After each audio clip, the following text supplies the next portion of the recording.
Welcome to Voices from the Bench, a dental laboratory podcast. Send us an email at info@voicesfromthebench.com or look for us on Facebook at Voices from the Bench.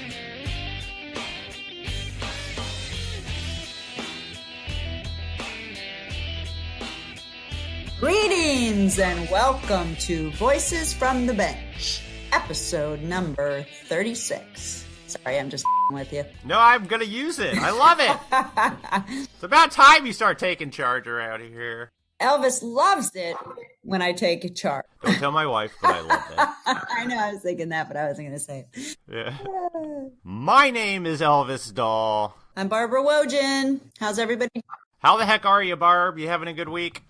No, I'm not having the best week. It's Christmas time and it's the end of November. We took the day after Thanksgiving off, so our clients want their teeth and they're pissed that they're late, and I've been getting my fair share of phone calls that have been really fun. So I'm looking forward to a tall glass of wine tonight, going home and not thinking about dental for about 2 days. So I find it helps if you just don't answer the phone. Yeah, That's thanks. Probably the best thing to do this time of the year. Are you guys closed the week of Christmas and New Year? no, we never close. Seriously? Not even on Christmas? Well, we close for 2 days, so Christmas Eve and Christmas.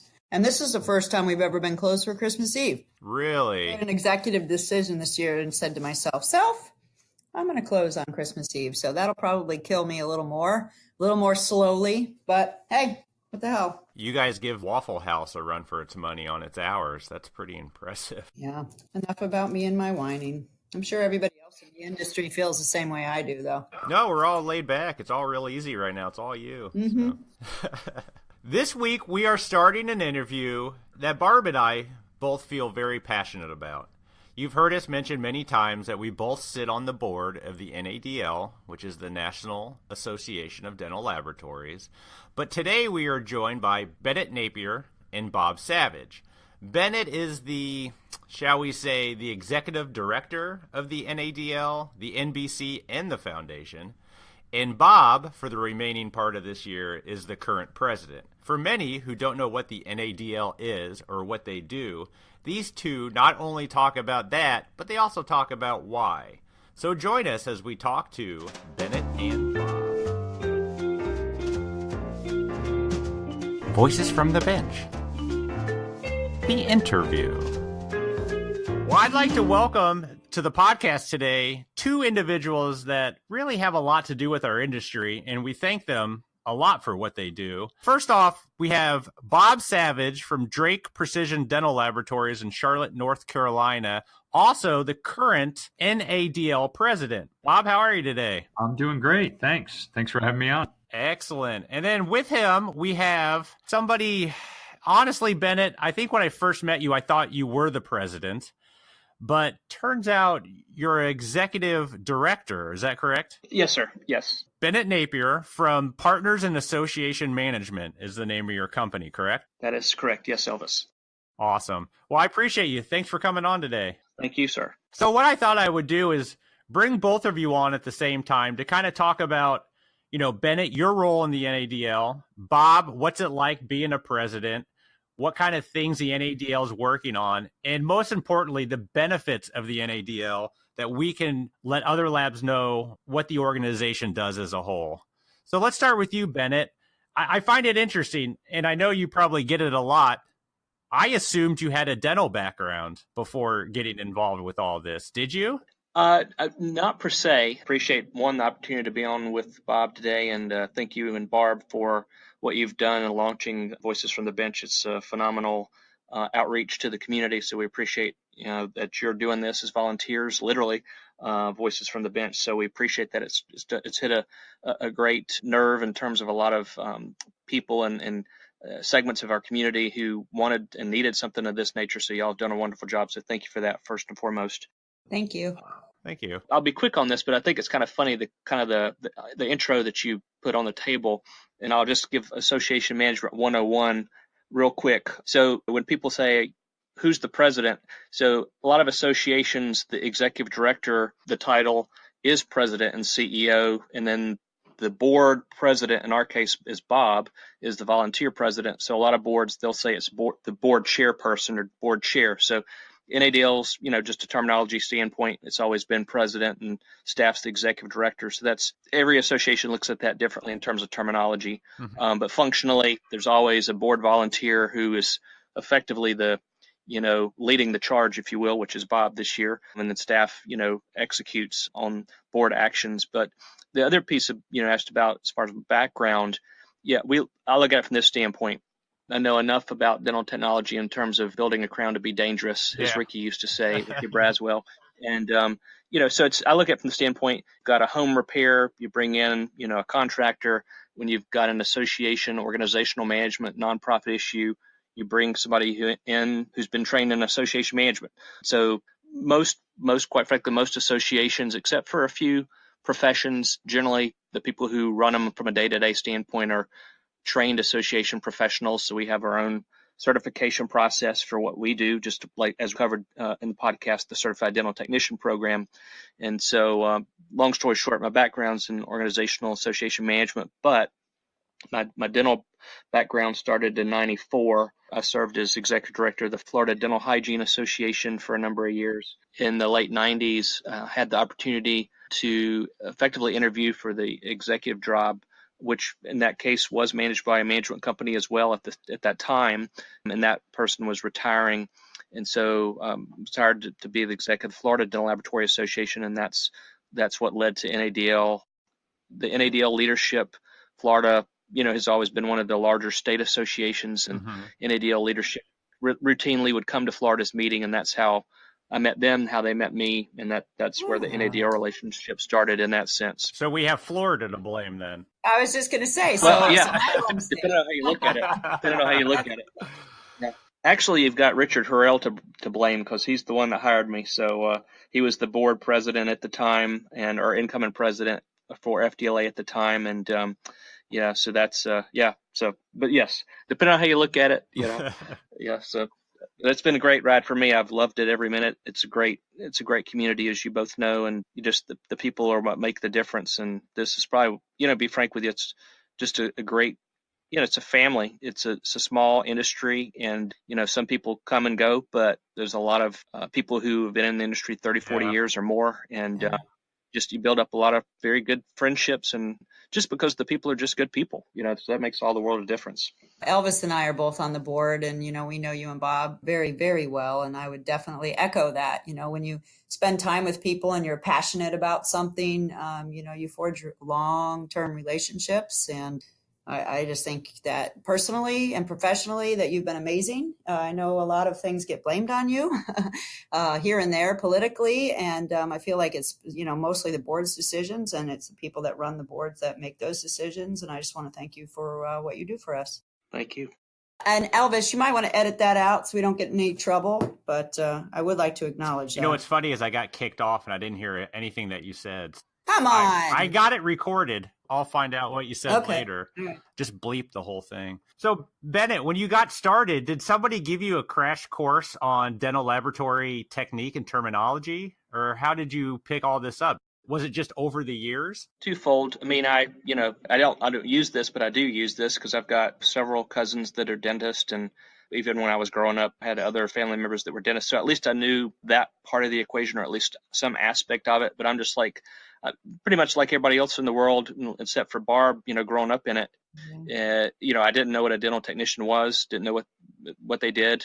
But, when I started working with FDLA, obviously, it was a pretty quick transition in terms of overall learning curve. And then when I started working with NADL, the good news of that is, I had the opportunity being exec of FDLA for several years before taking on the NADL role. We knew as a state affiliate, if you will, because at that time in the late 90s, the state associations and NADL were effectively what was called a federation. So everybody signed one check, and then you were members of the state and national. So I saw that kind of governance structure from the state standpoint. And then, when ultimately the membership through the House of Delegates in 1999 voted to dissolve that governance structure and become a policy-making board, if you will, smaller working board. I had the ability to go into that. So that gave me, to some extent, a leg up of, okay, where did we come from? Where do we want to go? And how do we make this happen? So over the years, clearly picked up more, certainly subject matter expertise on dental laboratory technology in general. But, as you know, from a technical standpoint, we all start from scratch, and it's not a quick learn. I'm no different. It took 3 to 5 years to pick up that very strong working knowledge of dental laboratory technology in terms of the technical aspects of what technicians do every day, but certainly the business aspects of how the marketplace runs and works. I was probably quicker on that piece of it just because that's my background. Sure. That kind of segues into the other gentleman that we have on the podcast, which is Bob Savage. I was curious, how did you end up in the dental industry? You've probably told me 5 times, but maybe you can tell me again. Oh, yeah, absolutely. And first, I want to echo the same thing Bennett said. Thank you both for doing this. I think it's an awesome podcast. I listen to it every time the episodes come out. You guys do an awesome job. So definitely thank you for doing this. Thank you. Thanks. So, yeah, I guess like a lot of people, I ended up in the lab industry via family route, although I came from a different way on the in-law side. So Billy Drake is my father-in-law. And as I was dating my wife at the time, I learned a little bit about what the laboratory was. At first I looked at her as like, your parents like deal with rats and stuff like that. I had no idea that it even existed out there. I have a building science degree from Auburn. So I was in the construction side. I was doing project management for large building projects and things. And talking with Billy, and at the time he was looking at building a new lab. The lab was growing and expanding, and he was getting my input from a construction standpoint. And that just evolved into, he was pointing and going, hey, here, this is where your office is going to be. And I would look at my wife, Fabian, and be like, is he serious about, moving in that direction? Because it seemed not a common path that I would have taken given my current career. Oh, yeah. Yeah. So as that kind of evolved, he made an offer from a job perspective to come in and start doing the purchasing side of the business. At that point, there was nobody really focused on that side of the business. So I kind of accepted the job and moved into the role of purchasing manager for the lab, and had the opportunity to slowly transition because I was able to build the new lab at the same time. So it was a good bridge between learning something new and learning something I was comfortable with. So it just made it very interesting to me. So you started there and then you moved your way up and you just kept moving forward. I mean, did you kind of like fall in love with it and the people, the art? What drew you into a long-term career? Because I know you're the COO, or what is your title?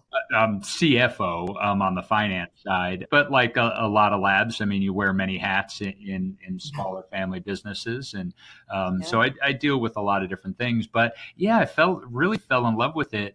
It is a lot like construction in the sense that you're building substructures and veneering. And so I took really what I learned in the construction side of project management, of running a business and running an operation, and really just applied it to custom manufacturing, which is in essence what we do. It's just you have all these great people with all these amazing skill sets. And it just fascinated me to watch what they did, and then, take the engineering piece and the things that I learned on the construction side and tried to make things better without affecting the artistic side of it. So yeah, it just became a cool, fun place to come to work every day. So as I listened to you articulate that, it's no wonder why the technicians accepted you, because it sounds like you have a strong understanding of the art and what we do and putting it all together. I mean, in the dental lab technology industry, we eat our young. We definitely eat outsiders. So that's pretty great story. So, Bob, have you ever sat at a bench? Did you ever have that skill set? So no, not from a standpoint of that I did it on what I'll call a productive level. When I first joined the business, and still today, if we're doing CE events and hands-on events, I always go out there and at least attempt to do the work. So I've set teeth, I've built porcelain, I've gone through some of the different PTC modules and stuff. And I guess kind of going back, when I started college, I was actually an architecture major. So I like the art aspect. I like to create. I like to draw and those types of things. So I wouldn't say I'm horrible at the technical work, but you certainly do not want me doing it on a daily basis. I enjoy learning about it and at least attempting it, but certainly never was able to do it on a productive level. Sure. Is your wife in the business? She was initially. She was on the marketing side. So when she went to college, that was her focus. She wanted to come into the family business, and Billy put her kind of on a marketing track from school and said that's what he would need as the business started to grow. So she was in here for a couple years, and then we started to have children. And as you both know, I have 5. So that became her full-time job. And so she's been away from the business really since my first one was born. And so it's been a while since she's been here. So when did you start to get involved with the NADL, or why did you get involved with the NADL? Probably Billy Drake. If I had to guess, Bob, maybe I'm wrong, but I would have to give kudos partly to Billy Drake because I know he's always been involved in both Cal Lab as well as NADL. So I could be wrong. Yeah, no, he's always, felt very strongly about industry connections, and whether it was the Southeastern NADL, the North Carolina Dental Lab Association, all those, he was always gracious with his time. And as my mentor really here, I saw that and certainly felt that my involvement at whatever level I could potentially attain was fitting, and he encouraged that and allows really all of us here at Drake to really become involved with NADL or again the state and local associations, because he believes very strongly it makes for a better community, a better industry, and to push things forward. And again, I've always had that, I guess, bias towards doing this type of work and dedicating or using my time to help further my career as well as the industry as a whole. Yeah, I agree. I know I always agree, but I feel very passionate about that as well. And I know Elvis does. So I appreciate the answer. So can we switch? Thanks, Bob. Can we switch back to Bennett and talk about what your role is with the NADL? When I first took over, I'll quote Jim Gladwell, because he, when I first took over, he said, "Oh, so you're the one who herds the cats." So, the crazy. Yeah, so there's a lot of truth to that. But no, it effectively, as NADL, NBC, and the foundation have grown, in terms of not only their role, but certainly, their outreach. I've clearly got a team of very highly skilled people that work with me every day, but all of us, regardless of what our title is from a staff standpoint, work at the pleasure of the boards, and effectively the governing boards of NADL, NBC, and the foundation set the strategic vision for each organization and effectively give us as staff the marching orders, and we go execute. Each organization, as the three of you know, because you are obviously leaders, but each have their unique mission, but those missions are tied intricately together to ensure that we're moving the ball forward to hopefully elevate the role of the technician and ensure that laboratories as a business can grow and become profitable entities now and in the future. And so, our goal is to execute on those strategic visions. And obviously, from a functional standpoint, me personally, a lot of my role is that kind of public outreach in the standpoint of working with allied dental organizations, government agencies, and certainly the state components and regional components, and ensuring that I get out in the field and meet with them both at the member level and also at their board level, helping them with board governance issues at that stage as well. So it's a lot of things that we each individually tackle from a staff standpoint, depending on our roles, but we work very collaboratively together. And again, the beauty of the success, I think, of the organizations is board volunteers and committee volunteers, for that matter, across all three entities. There's a lot of collegiality. Not every nonprofit. I know Bob for sure has served on a lot of nonprofits. The beauty of what makes this work for the laboratory community is everybody's generally rowing in the same direction. And so you can do a lot of things. NADL and NBC as organizations are small compared to a lot of national organizations just in terms of budget. But, the talent and the passion that we have from volunteers allows us to kind of be a pretty formidable, organization because of the talent of our volunteers. Wait a minute. So. We're volunteering? What? I thought we were getting paid. No, I didn't hear. It's true. It's true. That's a true statement, though. What is NADL's vision? What is its ultimate goal as an organization for the industry? Well, I mean, Bob, if it's okay, I'll just answer it in this way and then tee you up. I mean, because I always make sure, because you had Denise Burris on earlier this year, which we appreciate. I mean, I always say NADL and NBC and the foundation in together, because it's a three-legged stool, mm-hmm. And like I shared, each organization has its own mission, but it ultimately all three. We have obviously formal missions that are, written and documented and that we follow. But at the end of the day, if you're talking to somebody, inside or outside our profession, bottom line is we're trying to elevate the role of dental technicians and ensure the businesses that employ dental technicians can be a profitable business and help ensure that patients have quality oral health care, work through dental clients. And so at the end of the day, we do that in a variety of ways, but if we accomplish those two or three things, then we've met our mission, if you will. Mm-hmm. Obviously, being a board member and now president of NADL, I mean, you see that collaboration between all three boards.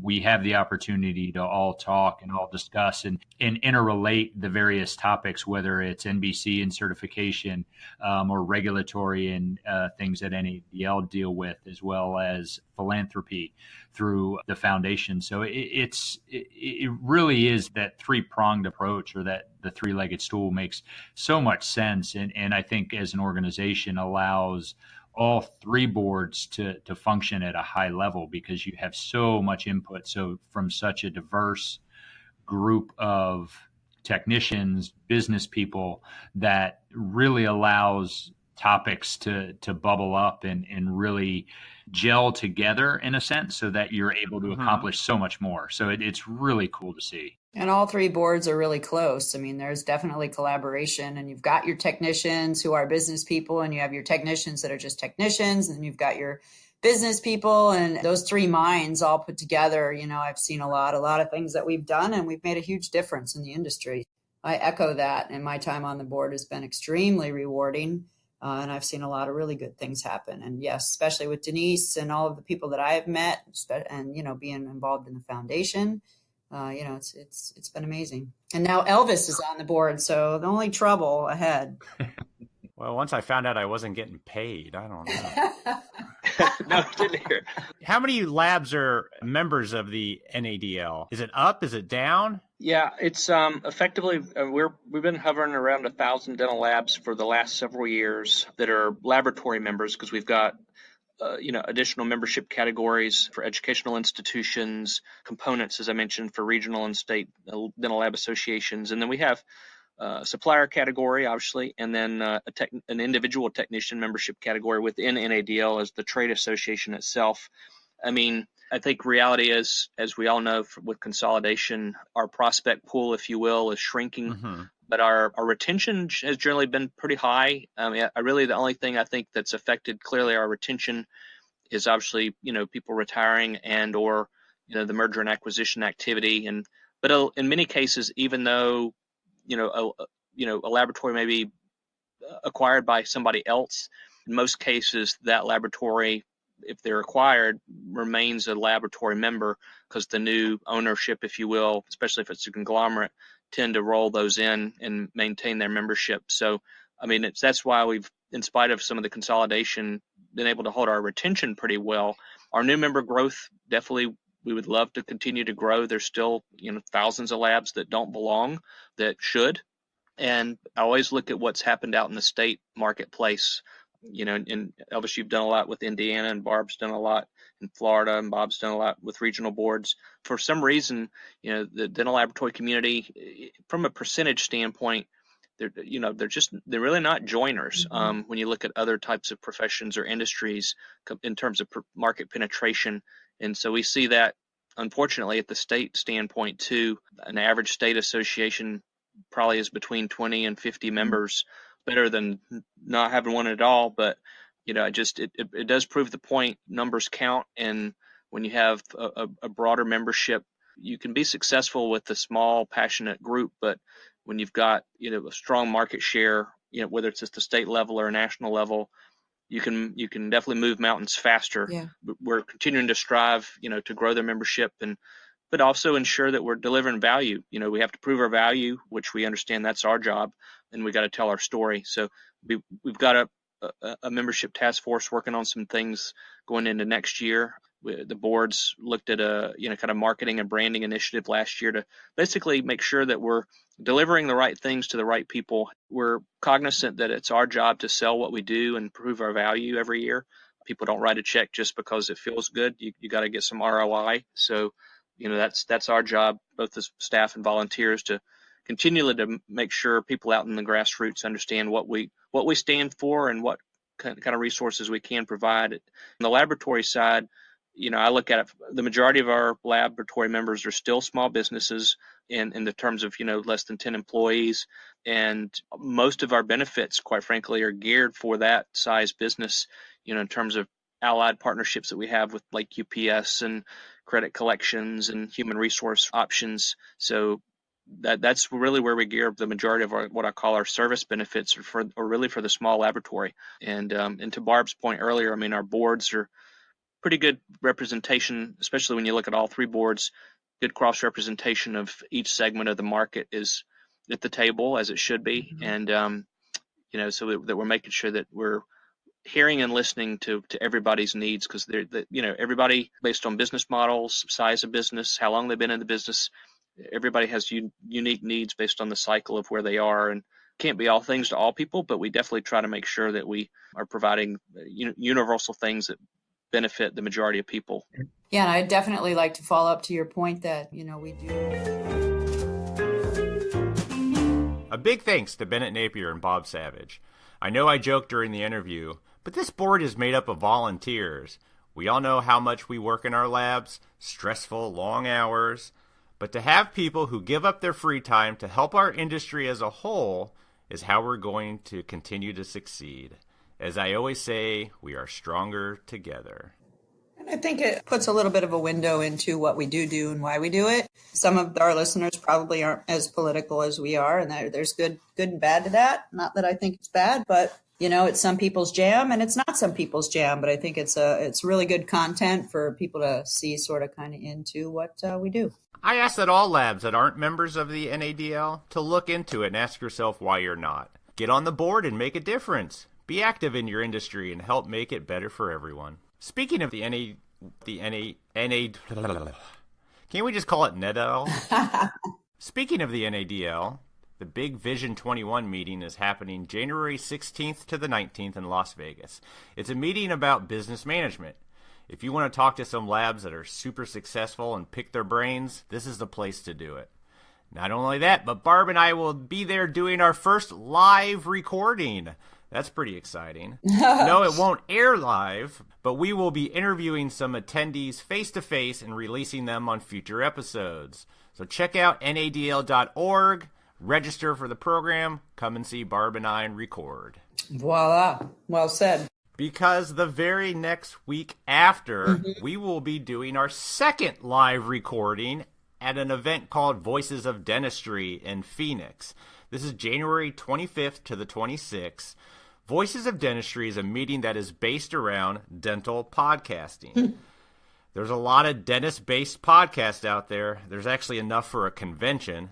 So a ton of dentists, and hopefully a few lab techs, will be there to hear some great speakers about some interesting topics. What's cool is they have a whole room for podcasting.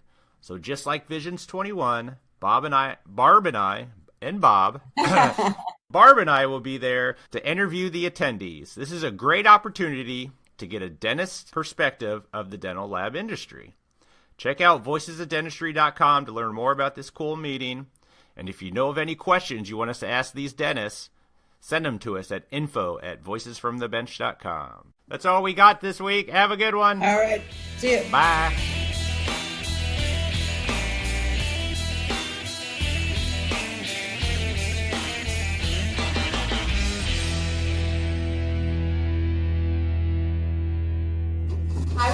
Mind my manners.